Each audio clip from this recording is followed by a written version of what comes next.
Did you know that late 19th century French artists, including the Impressionists and the post-impressionists, were influenced by Japanese woodblock prints from the 19th century? I'm Dr. Megan Lorraine Debin, and I'm an art historian, and this is Art Trippin Lecture Series.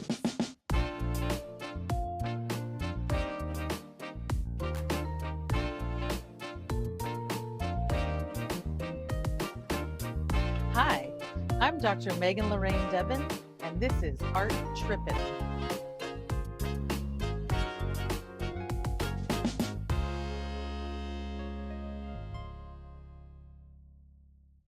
So let's understand the context. First, let's go to Japan. We're in Japan, we're in the 19th century, and we're in the Edo period. The Edo period is a time when Japan is prospering and we have a growing samurai class.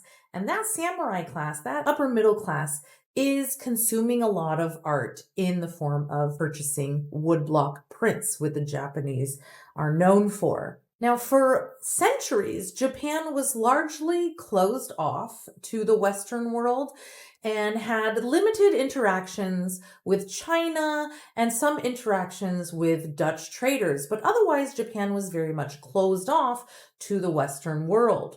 However, in the 1850s, trade was forced open by the American Naval Commodore Matthew C. Perry, and after this, a flood of Japanese visual culture came to the West. And in fact, there was a lot of interest in Japanese art and culture in late 19th century Paris. In 1867, at the International Exposition of Paris, Hokusai's work was on view at the Japanese pavilion. Hokusai, of course, is the artist of The Great Wave and many other well-known prints about Japanese culture, and many other well-known prints depicting daily life and the landscape of Japanese culture in the 19th century. When all of these Japanese woodblock prints were first introduced to the audiences in the West, there was kind of a craze for collecting art called Japonisme. So this was both Japanese art, but also Western European art influenced by Japanese styles. And the Impressionists in particular in Paris were great fans of Japanese prints. And what they were interested in that the Japanese were doing was the flattening of space, these tight compositions, an interest in atmospheric conditions, and a focus on the impermanence of modern city life. All of this resonated with the Impressionists and later the post-impressionists. So let's look at a comparison. Here we're looking at Claude Monet's Water Lilies and Japanese Bridge from 1899. And of course, this is from Monet's famous garden at Giverny. And we can see this beautiful flowers, this depiction of the landscape, of the trees, the water, and this Japanese style bridge crossing over this lake. And the Impressionists are really known for this interest in everyday scenes and their depictions of nature. And this is very characteristic of the Impressionists, but it has its roots in Japanese woodblock prints.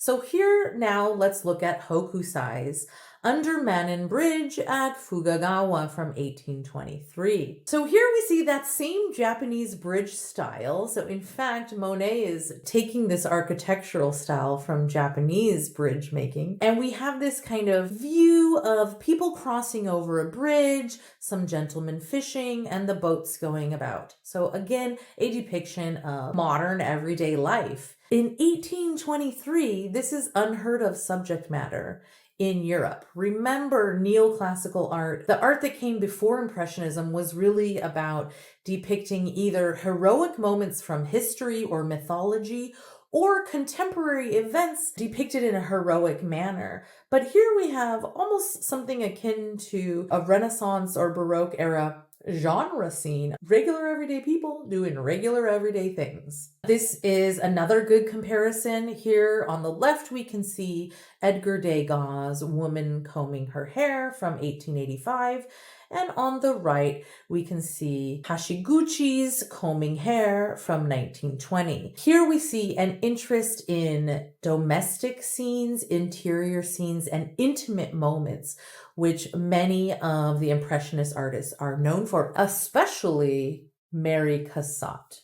So here we are looking at the American artist Mary Cassatt depicting this mother and child, and you can see that this is very much influenced by the style of Japanese woodblock prints that she had seen at an exhibition in Paris in the late 19th century. So here in the Japanese print, you can see a mother playfully holding a child, and you can see some characteristics of Japanese woodblock prints, which is a flattening of the space. So there's no sense of chiaroscuro, light and dark. There's no sense of foreground, middle ground, and background. Everything is very flattened, and the forms are filled in with flat areas of color. There is an interest in Japanese woodblock printing in depicting patterns, and you can see this in this kind of kimono that this woman is wearing. Now, if we look to the Mary Cassatt, we can see some of those same elements. We can see this kind of flattening of space. Even though we know this mother is sitting on a chair in front of this bed, there is no sense of shading